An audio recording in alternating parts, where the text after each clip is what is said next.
For this assignment, you're going to be practicing the orbital laws from Kepler and Newton. Part 1, you will use the model that's drawn out for you and compare the blue planet with the purple planet. In Part 2, you will use this data table to help draw out a model.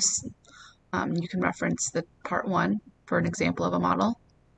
And then be sure to answer which planet has more gravitational force. You can do drawings by clicking draw up here, and then you will have options, or you can insert different shapes if you prefer to use shapes.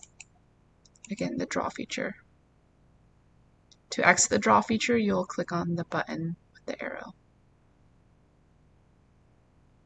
Part 3 is similar to Part 2. Again, you're going to use this information to create a model and answer the question.